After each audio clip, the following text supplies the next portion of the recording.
Hello and welcome. I'm Craig Payhoper.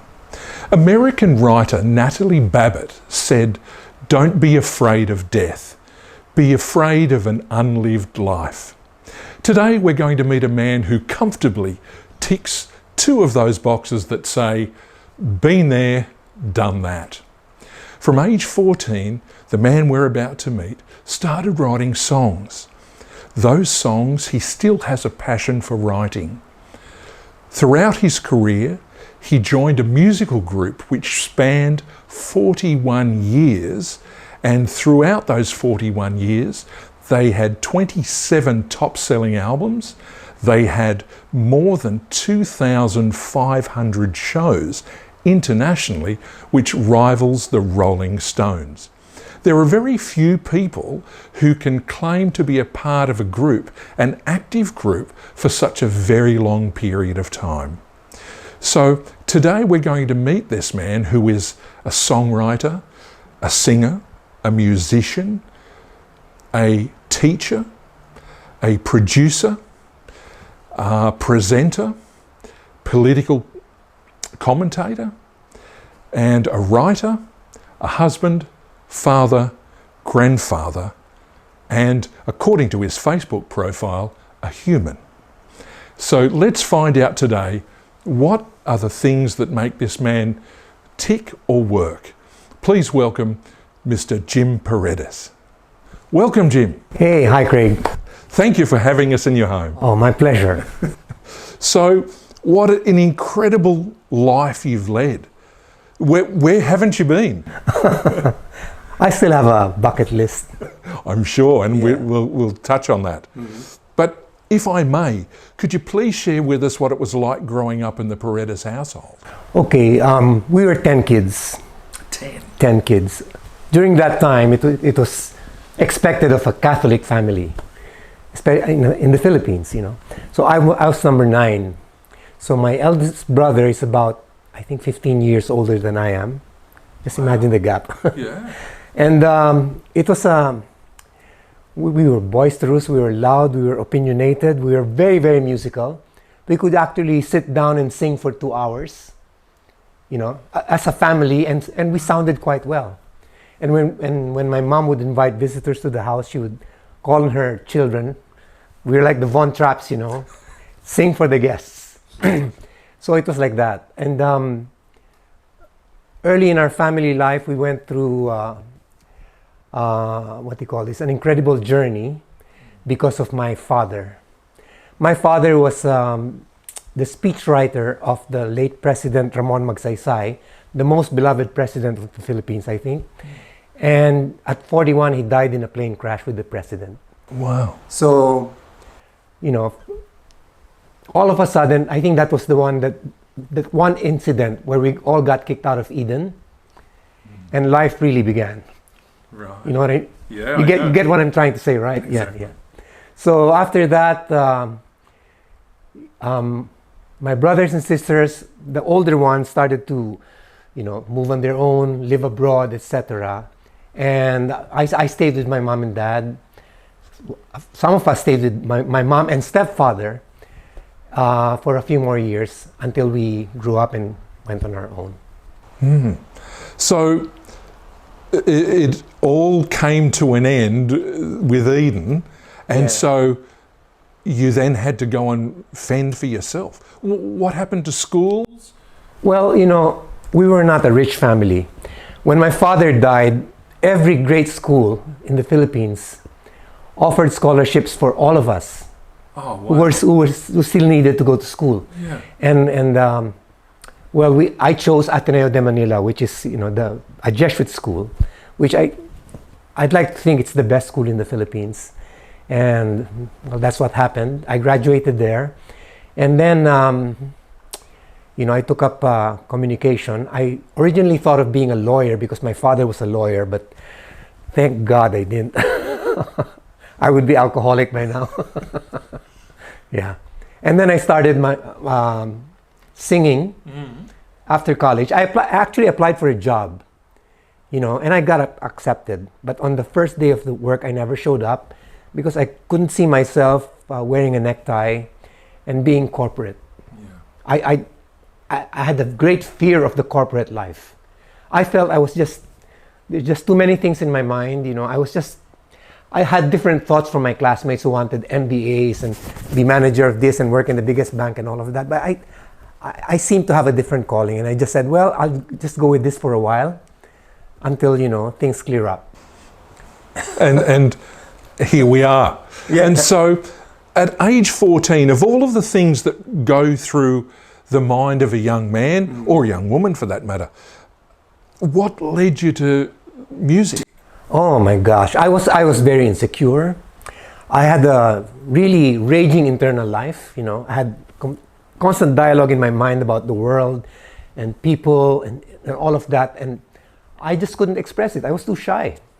So I discovered music, and I felt that it was a parallel language, and that's how I expressed myself.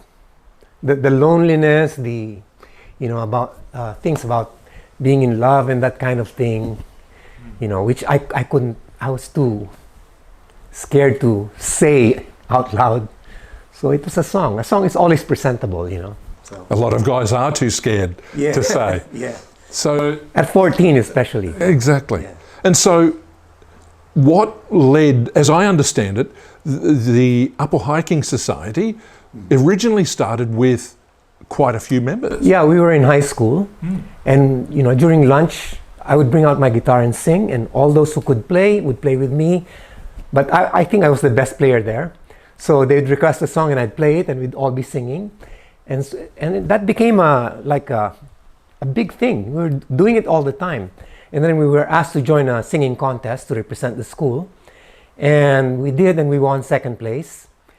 But we had a taste of that momentary glory, fandom. Yes.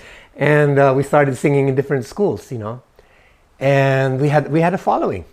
Wow. And it was the best way to meet girls, So, and then it was time to go to college. No, it was time to leave college. We continued this in college. It was time to leave. I was going to Turkey for a job, one of these student things that exchange. Turkey, yeah, of all places. We were three of us. There were three people in my year at the Ateneo, and we were all going there. Somehow I didn't go. We couldn't afford a ticket, so I just said I wasn't gonna go. And the other members were gonna go. One was gonna go to farming, etc. But in the meantime, my other friend Danny invited me to join a TV show.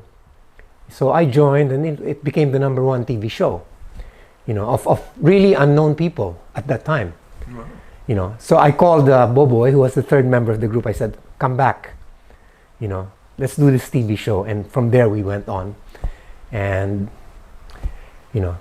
that lasted quite a while. 41 years. 41 years, yeah. 27 albums. Yeah. 2,500 shows. More, actually. More. Yeah. Incredible. Yeah.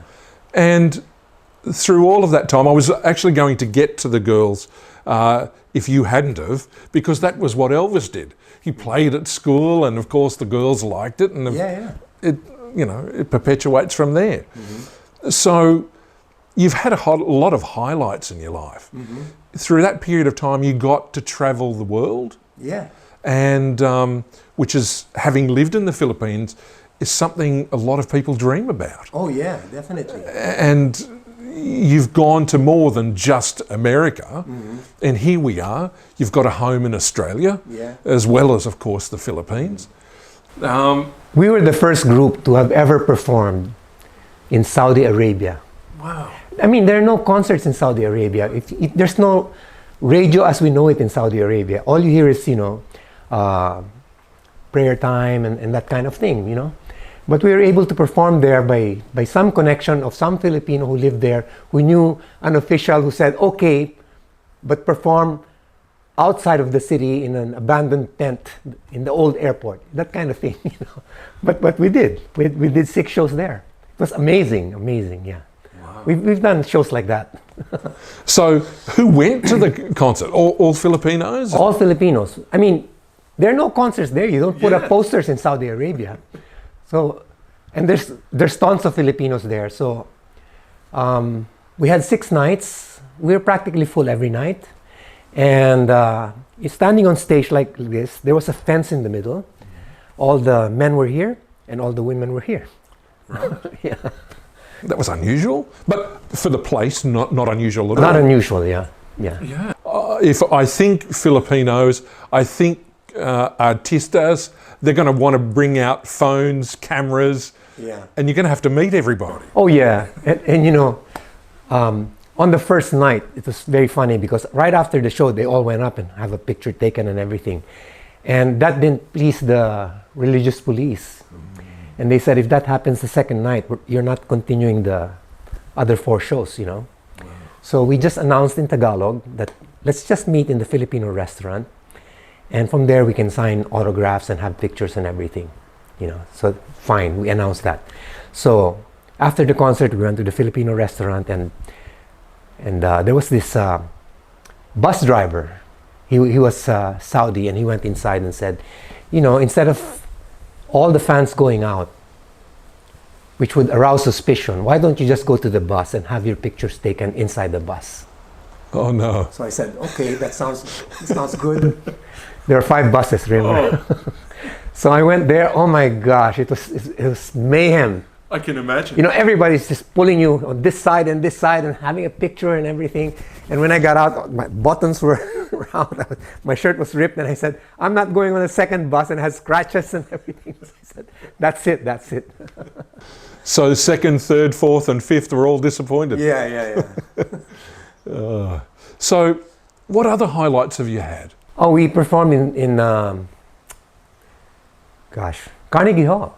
Wow. Carnegie Hall. In New York? Yeah, in New York. And you know, when you perform in Carnegie Hall, it's really an amazing experience. You're in a dressing room and you have pictures of Sinatra, Paganini, Liza Minnelli, all of these big artists, you know. And you're playing the piano that they probably rehearsed with right before coming out, you know. And we were there and we were just... And everything's so formal. You have a poster outside and only they can put the sign sold out. You know, and then they pick you up from the dressing room and they walk you by the side of the, you know, the stage, and they officially tell you that you're sold out. And they say, break a leg, and there you go. And you can't play louder than so many decibels. You know, it's amazing.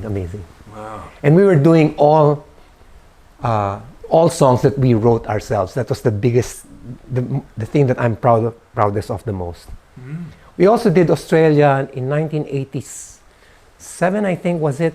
Or 88, when we had the World Expo. Yes. In Brisbane. Yeah. And you know, they had Lionel Richie, they had all of these big groups, No Doubt, you know, everybody, every big group was there. And a lot of groups from other countries which you never heard of. And we were one of those that nobody ever heard of. You know?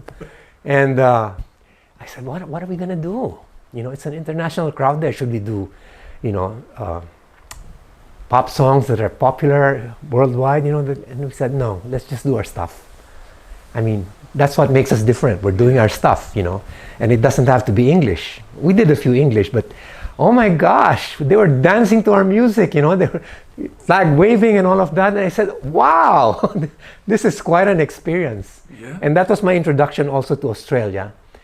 And, you know, I had such a great time in Australia. I met locals and everything. And I said, I would like my children to experience this. To me, coming from the Marcos regime, which had just lapsed at that time, yes.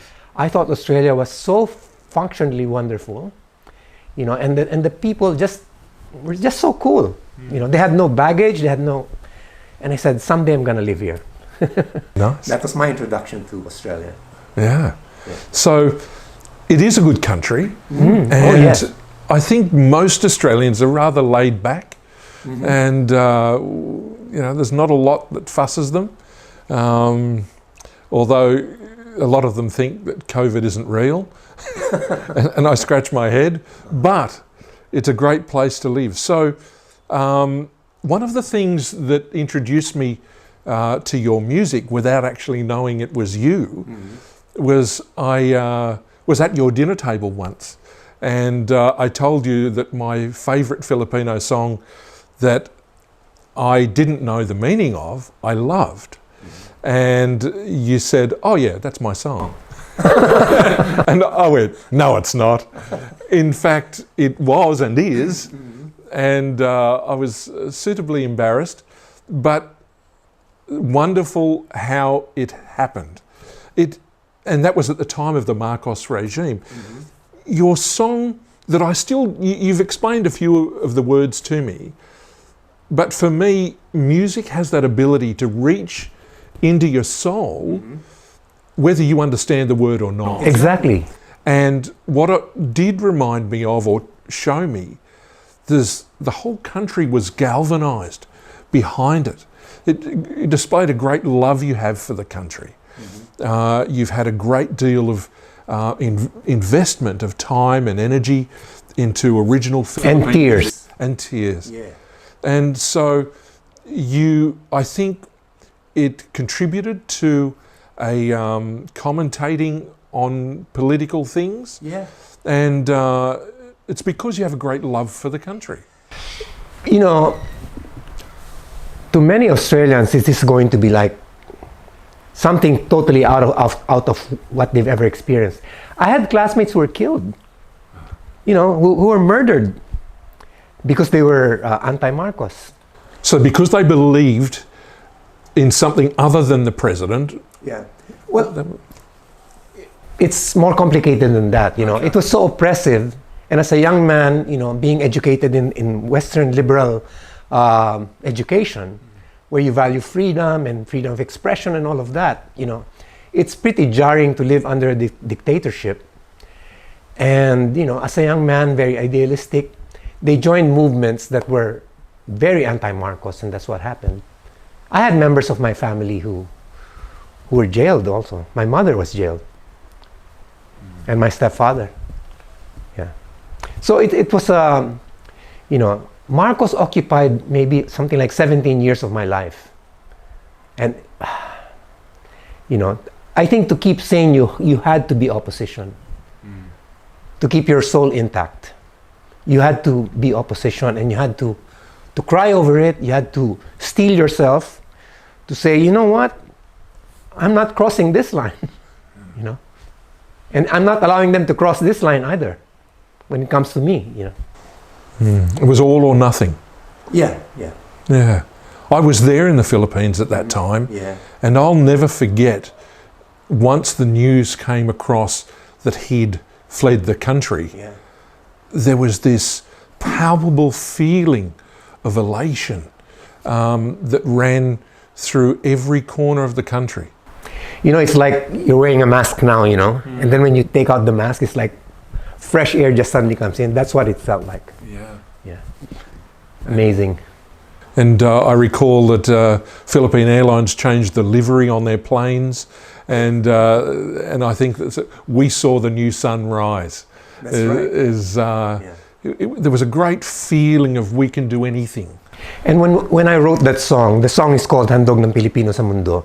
When I wrote that, it actually means, literally it means the Filipinos' gift to the world.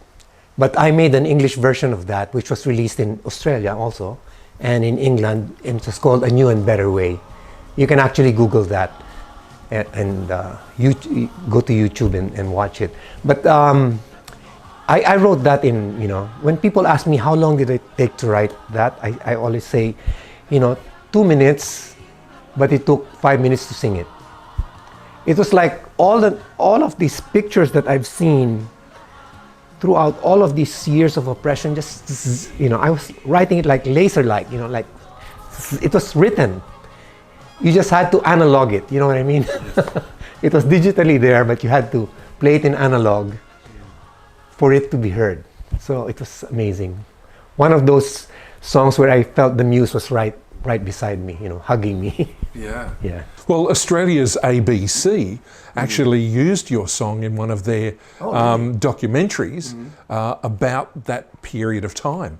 And that was their closing credits of it. And it brought tears to the eyes having been there and watching that on the ABC. And what did that feel like to write a song that galvanised the country? You know, I felt I was an instrument. I mean, really, every image there was, everything I said there was, I had experienced many times.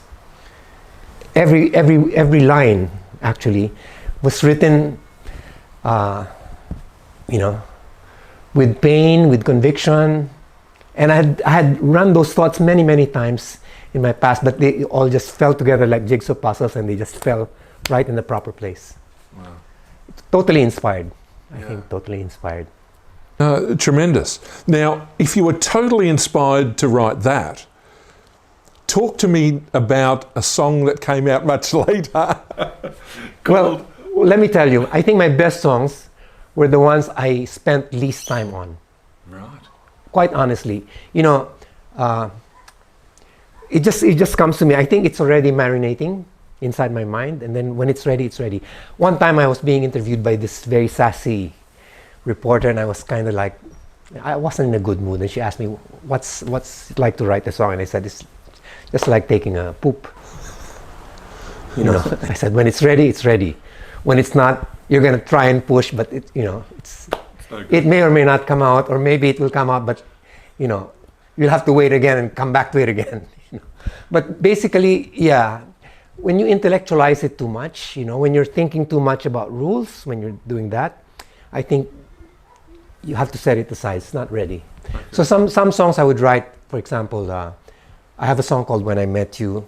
The first two verses were written at a certain time. 9 months later, I wrote the middle part. You know, when I ran it again, and it just flowed naturally, and that was it. Well, John Denver said that he wrote Annie's song in 10 minutes, and Calypso, it took him 6 months, because it wasn't quite right, and he wanted to make it right.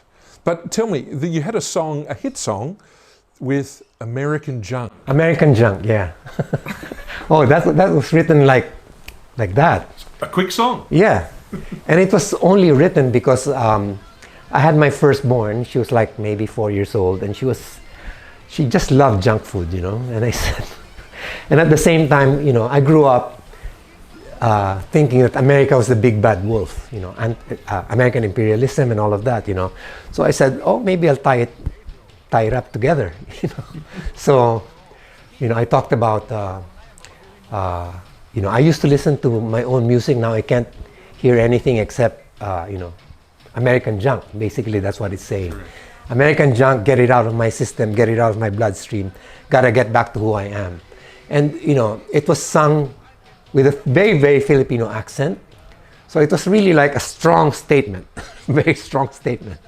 And a lot of, there was this scholar who sought me out just to tell me, you know, I teach that course for a whole semester, and you just summarize it in 3 minutes. I said, well, thanks. That's the power of music, you know. Yeah. And it was so easy for a lot of foreigners to relate to, even Americans, I am happy to say. But so what was the final concert like? I think you did a few of them. Yeah. So what was that like? I saw one online in California. Yeah. And well, we did a whole tour, actually, a whole goodbye tour, where we performed in New Zealand, a few in the States, some maybe Canada, and then we did 3 nights in the Philippines in a small club. So you couldn't get a date in Australia? No promoter? Well, you know, we ended like 6 months before we announced it just 6 months before we actually ended, or thereabouts, no? Maybe 6-8 months. But the final night was like, I mean, when you're performing, you're really lost in the moment. So you're not thinking like it's the last show or anything like that, you know. But on the final night, we called our kids in on stage, you know, and we felt like, you know, we had actually built a whole life on you know, with the group. I mean, the group was like the universe, you know. It attracted everything for us. It gave us, you know, comfort, health, and not health, wealth, fame. It opened doors for us. It gave us the ability to reach out to people. It made everything possible for us. And you know, I couldn't imagine what it would be like actually to end. And I thought during that time, while we were on stage and doing everything, it was quite sentimental. But at the same time, it was like, I shouldn't feel sad. We've had a really great career, which we did. I'm very, very thankful for that. But I knew it wasn't the end of music for me. I still have too many songs in my head. And so you've had or produced 3 solo albums? I have 3 albums by myself. Yes. Yeah, and I'm writing now I'm doing an album now. I'm writing the songs, but I'm singing it with one of the members of Apo. There were 3 of us. So it's Bobo and I. We've done a couple of songs together. Yeah. So, and how's it coming along? Oh, pretty good. Yeah. Pretty good. I just feel that the music scene now is so different. Everything is digital. Unlike before where you actually, you know, went on a venue tour to move your albums. Yes. And sign autographs and everything. That doesn't happen anymore, especially with COVID. Exactly. And you know, you can't perform it live, which is very sad, you know. So I've covered photographically a lot of meet and greets with a lot of celebrities. Mm-hmm. And I have wondered in recent times, I don't think those heady days of meeting the superstars will be back for a long time. Not for a while, yeah. And I really feel bad about it. That's why, for me, okay, so you can't have concerts. I can't have a band here playing for me. Even I don't even know how to set that up for live, you know. So I've extended to, you know, giving songwriting workshops, which I love to do. Yes. You know, I write a lot. I've actually written 4 books. I want to start my 5th book.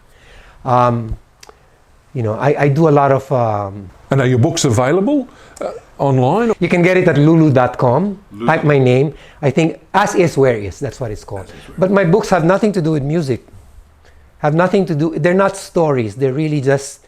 Because I do Zen meditation. So after I do Zen, I just write what insights I have. You know, so basically that's it. They're like... my friend said it's great reading in the toilet. Because it's short.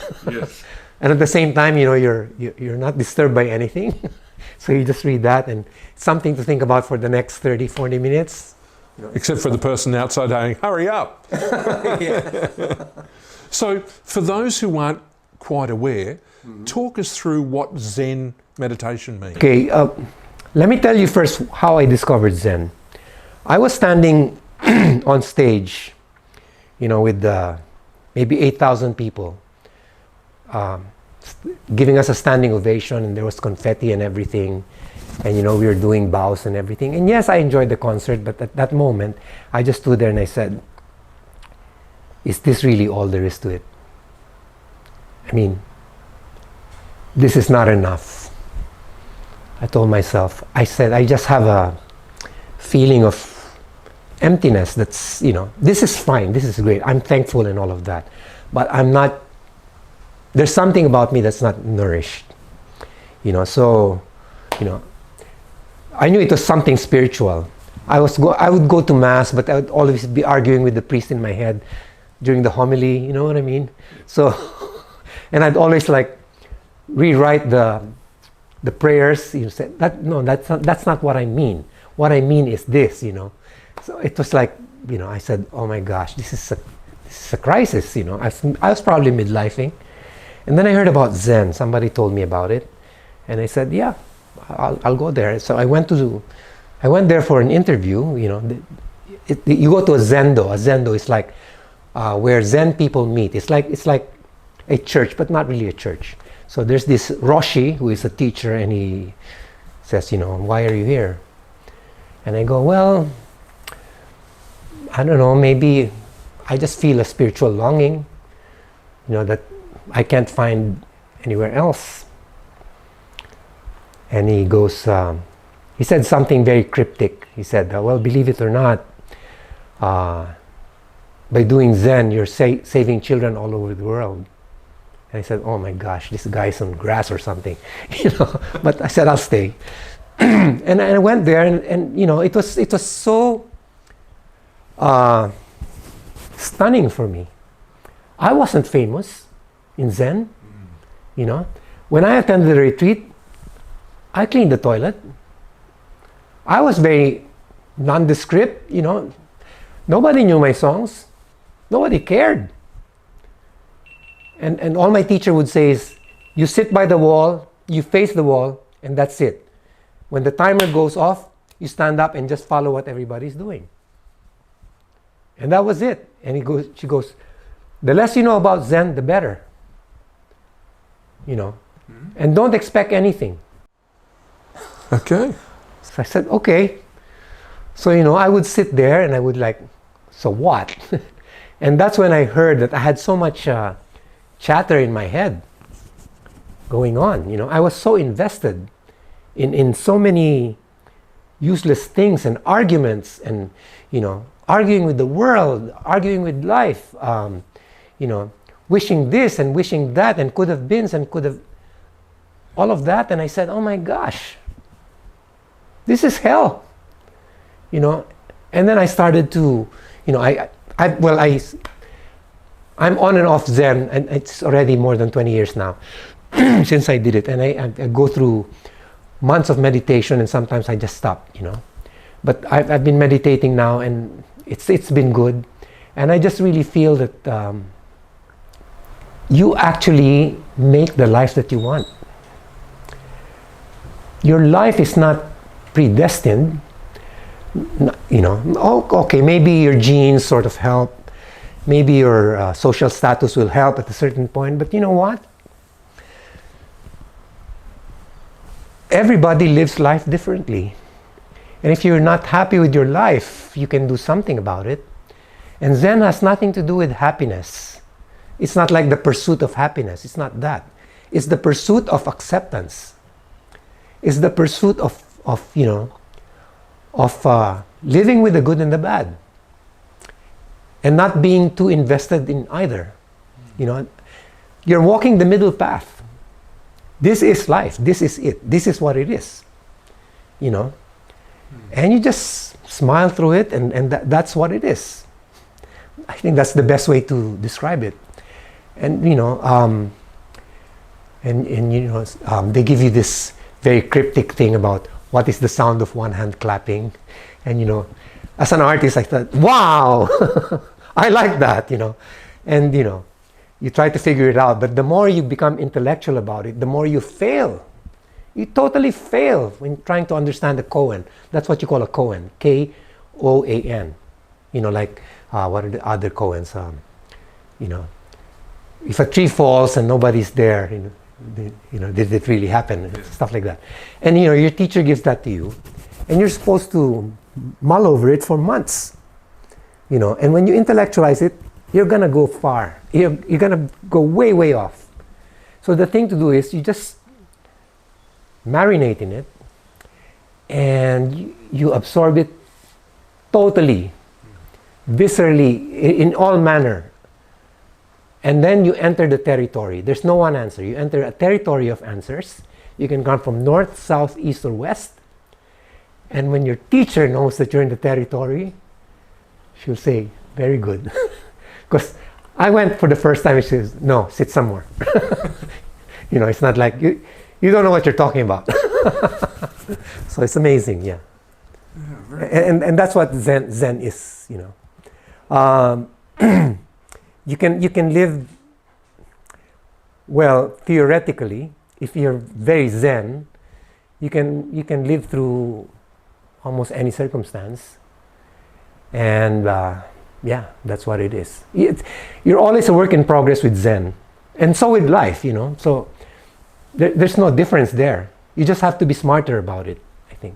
So has Zen helped with the voices? Helped to calm them? It made me, no. My voices are still loud, but I think I'm listening to the right voices. Good. So it's not like, for one, there's nothing you can do about the past. Nothing, absolutely nothing. So don't worry about that. The future, I could die right after this interview. So why stress about that, right? So it's really more about, making the present the portal of wonderment, of how do you call it? Of fascination, of enchantment of life, Yeah. There's a saying in Zen that a blade of grass is as tall as a church steeple. Exactly, You can, and like for me, when I do a lot of walking here in my suburb, and I notice flowers, that have bloomed overnight, and I try to make it more exciting by saying that flower kept its appointment, and I must keep my appointment with it by noticing it, and that alone, I think, makes me a better artist, because it makes me focus on details, and art is all about details, and how to make poetry out of it. Yeah. I remember being in many jeepneys throughout the 2 years I lived in the Visayan areas of the Philippines. Yeah. And whenever they'd stop to pick up people or drop people off, I'd stare at a clump of grass off the side of the road and stare at it and think, I will never see that again. And try to be, is there any feature about that tuft of grass that I need to see? And so I relate entirely to what you're saying. And for me, the greatest liberation of all is that I realize I am not my thoughts. Because if I were those thoughts, they would be permanent. But they just keep passing by. They're like clouds passing by. I am not my problem. My problem is just something that's been, put in my circumstance, and it too shall go away. So does happiness, right? You're not going to be forever happy. You're happy right now, and that's great, But you'll have other moods later. But you're also not your moods. So you sort of have a third. You can look at yourself in the third person, and you can look at your whole life and say, this is not really me because I was not born looking like this. If things change, then they're not really permanent. So who are you? In Zen, they always ask, what was your face like before your parents gave birth to you? Meaning, what were you before you had your last name, before you went to school and everything? You are what, the real answer is, you are what you were before you were born and after you die. This one is really just a blink. The others are eternity. That's why one of my books is called Between Blinks, which means this is the life I live now. This is, I blinked here, and then I open my eyes again there, and this is the life I'm living now. Nice. Which is really all illusion, really, when you think about it. Because it's not permanent. The only things real are permanent. At least in Zen, that's what they say. Very good. Yeah. So this has been a great practice to help you. It has kept me sane. It has kept my ego in check. And it has made me avoid useless arguments. And I can only imagine there'd be lots of them. Yeah. One of the greatest imagery that I like about Zen came from my teacher, and he said, everything is just clouds passing by. So I said, okay, if my moods are clouds passing by, and my toothache is clouds passing by, and my pain is clouds passing by, then who am I? He said, you're the sky watching the clouds pass by. Nothing happens in the sky. It doesn't change. It's forever blue. And I thought, wow, that was wonderful. But you see, the moment you say, I am sad, no, that's not your identity. That's just your feeling. Let it go. It will go. Yeah. And it's okay to feel it, but it will go. Yeah. I also happened, being a photographer, I ask people, curiously, just to get a response, what colour is the sky at night? People say black, dark. They have no idea that it stays the same. Yeah. All the time. That's right. And they don't have a concept that it doesn't change. It's. I say, what colour's the paint on the wall in your bedroom? And they said, because when you turn out the light, it's still the same colour. So, similar. Yeah. So, what's your philosophy on life? Many. One is, I think, live and let live, which is very important. I think if we did that, then more gay people would be happy, more LGBT people would be happy, more blacks would be happy, more of everybody will be happy, because you don't have to be like anybody else. You just be yourself. You know. I also believe that you came here for some purpose, and you got to find that purpose. You know, I know this sounds very beauty queen answer, but it's really true. You come for a purpose, and maybe your purpose is not really great, like to save the world or anything. Maybe your purpose was to be a good neighbor to somebody, or to be at that moment when somebody needed a shoulder to cry on. Maybe that's what it is. I mean, keep it simple. You know, don't put your ego into what your purpose is. You will find it. You know, in fact, your ego may stand in the way of your real purpose. Possibly, yeah. And so, for those people who may be at our age or younger, looking at the interview thinking, I've got an idea, I want to achieve something. As I spoke to you earlier, I think there's a lot of people out there who might look at someone like you and think, oh, it's easy for him. He's got this and he's got that. But I'm so grateful that you've been open and shared with us. What advice could you give them? Well, let me tell you something. Everything that I'm good at, which is music, I'm a little good at writing. Everything that I've made money on, I didn't go to school for. You know what I mean? In other words, I didn't take up writing, I didn't take up music.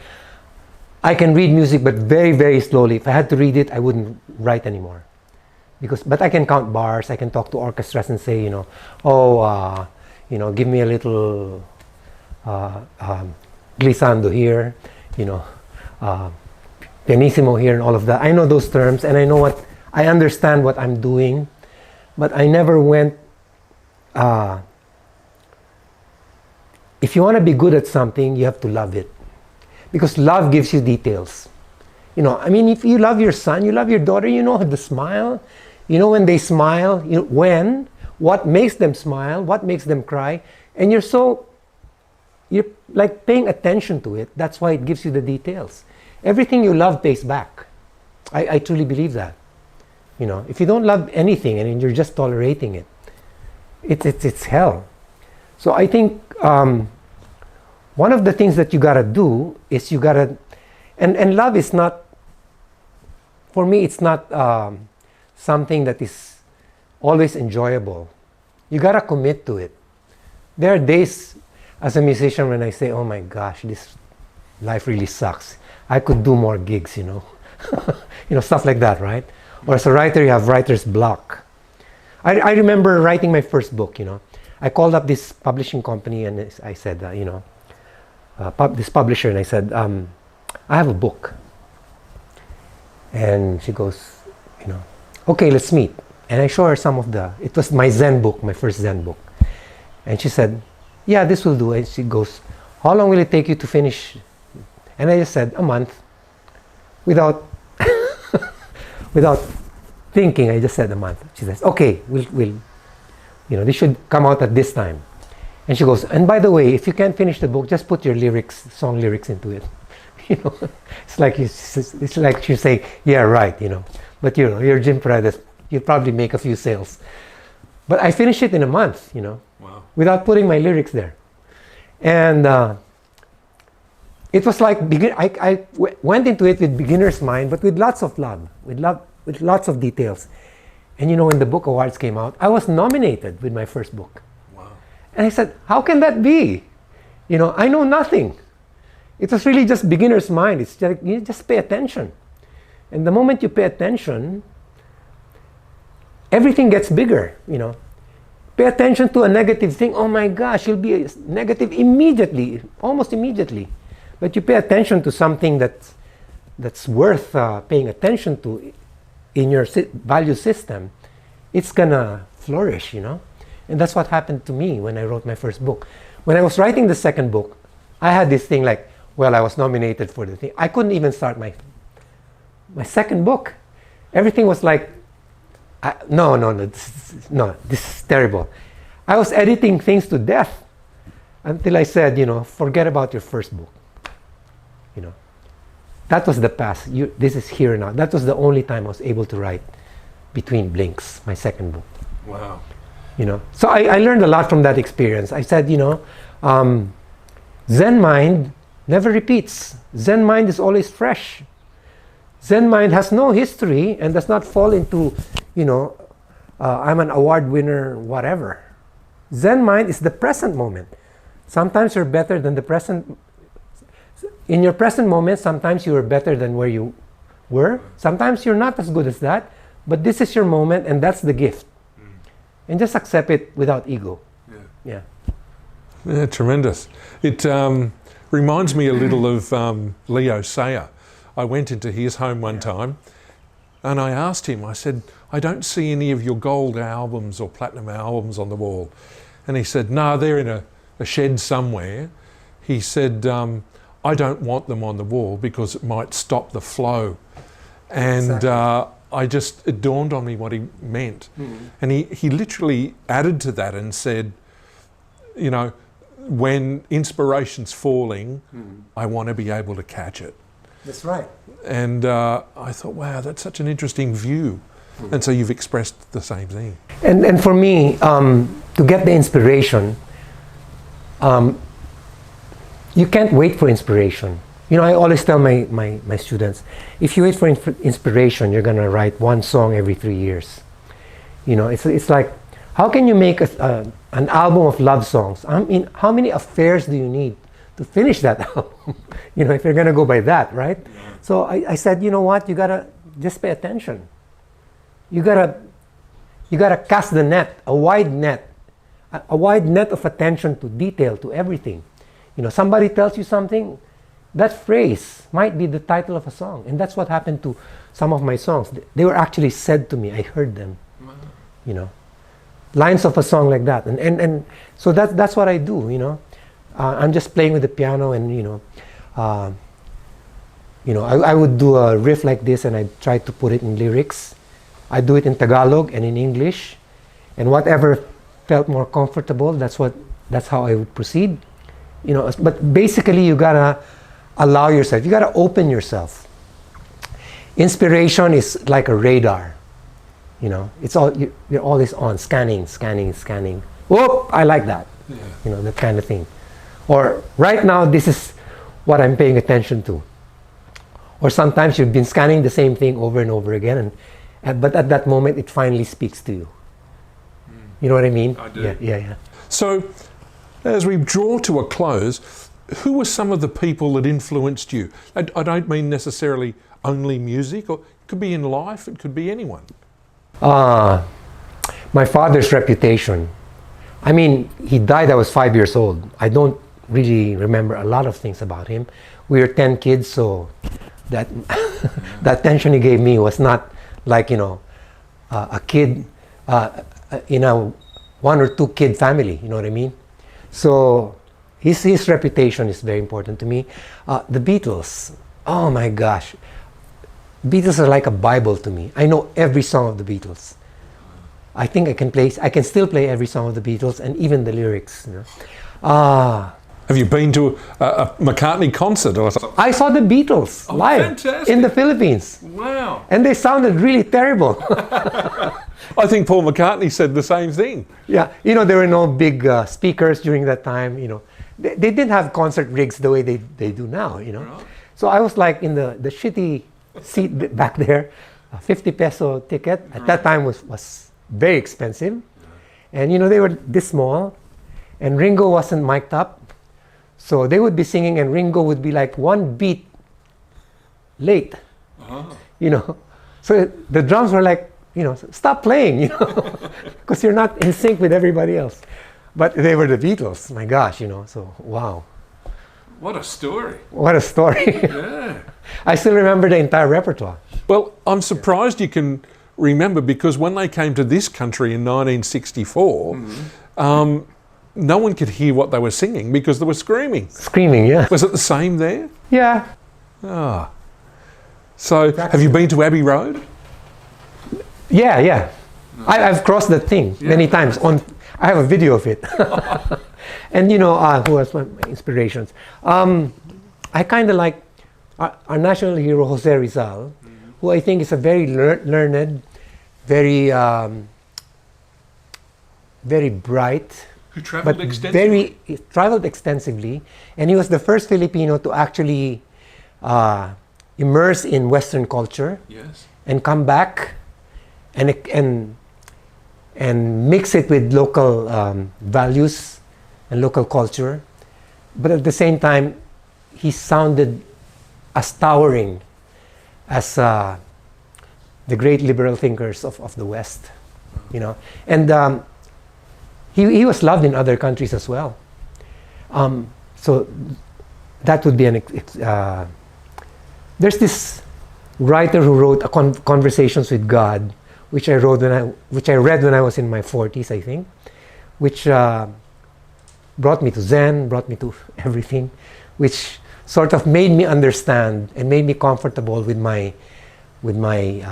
what I believed in, you know. Yeah. So I would credit him for that. I have so many inspirations actually, so I can't name all of them. Fantastic. So to end up, tell us a little bit about your family. Well, I'm married to Lydia Paredes, who also comes from a family of 10. You know, so that was a that was a commonality that was great. I have a daughter who's a chef in Paris, who survived COVID. But more than the COVID story, she's such a great chef. I mean, I've eaten in some of the finest places I can imagine. in many countries. But my daughter's cooking, okay, you may say I'm biased. Maybe. You're allowed to be. But you know, honestly, I think her cooking is one of the top 2 in my list, you know. And she worked with, what's the name of that restaurant? Ala? Rabushon. She worked there, which is, you know, he's one of the greatest chefs of all time, I think. Wow. You know, she worked there. There's Ala, who's my second daughter. She's a writer. She's an artist. She draws with watercolor, all of that. She's very, very talented. She topped her class here in Australia when she took up art. And, you know, her works really delight me. And she delights a lot of people, and they ask her to do portraits. And there's my son-in-law, John, who's a photographer, who's an actor, quite a distinguished actor, actually. He did a tour in Australia. He did something like 150 shows. And he was chosen by, he did this play about this Chinese dancer, Mao's Last Dancer, I think, Okay. Yes. from the movie. And he was chosen by that guy who actually, Wow. whose story it was, you know. Yes. He was hand-chosen, hand-picked for that. And then they have 2 children. That's Zadie, who's like going on 4. Very funny, smart kid. And Aurelia, who's like 3 months old, very charming. And then there's Mio, my son. Oh wait, there's Erica's daughter, who is Dada. Her name is Ananda. She lives in Paris. You know, very charming, but And she was in the snow yesterday. yeah, she wraps me around her little fingers, and everybody else. And then there's my son Mio, who is like you know, a great outdoors guy. He loves fishing, mountain climbing. He's climbed Mount Everest up to base camp, and now he's into fishing. He's got this little boat, and you know, he's very loud, very funny, but very easy to get along with them. The first book is called Humming in My Universe. That's also my column in a major daily in the Philippines. It's also the other one is called Between Blinks. The other one is called Writing on Water.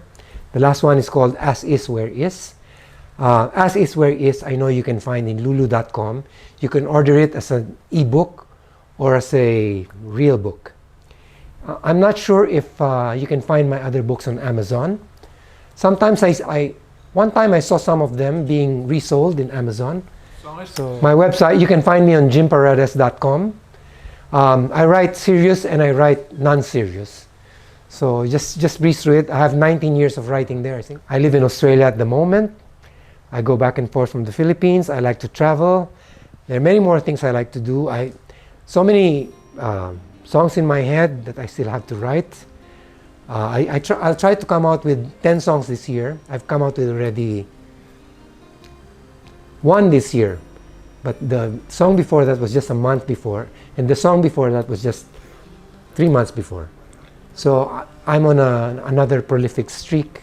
You know, sometimes it happens where you don't write for a year and a half, you know, you're just kind of like absorbing stuff. But right now I just feel, you know, this is the last stretch maybe. So I'm gonna do what I have to do. Can we close off by adding what two of those items are or would be on your bucket list? On my bucket list, I would still like to write 2 more books. I still want to do maybe 3 more albums. I would like to travel more.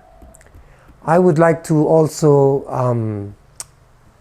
you know, go on a spiritual retreat, maybe Zen retreat, far away, maybe for weeks, you know, and just as they say, chop wood and what's that? Get water, you know, that kind of thing. Something very simple. I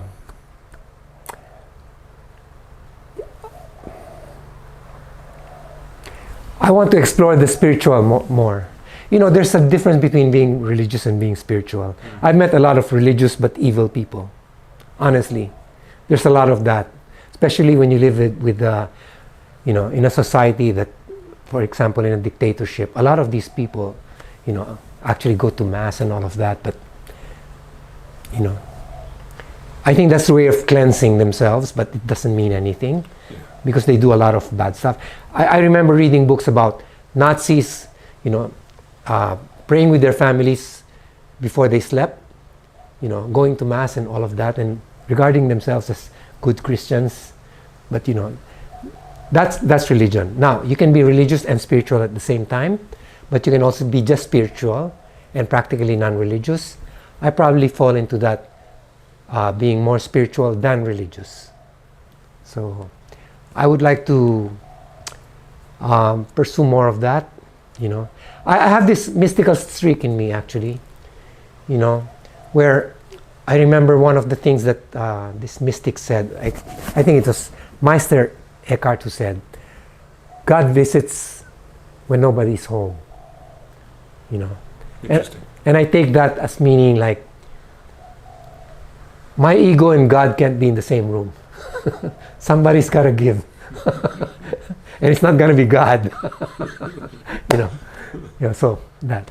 You've done so much, and we're so grateful that you were able to share a little bit of your life with us. So thank you.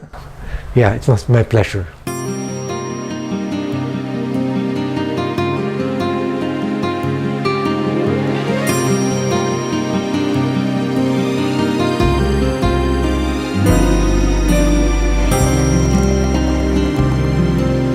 Maraming natatakot, marami ang nangangamba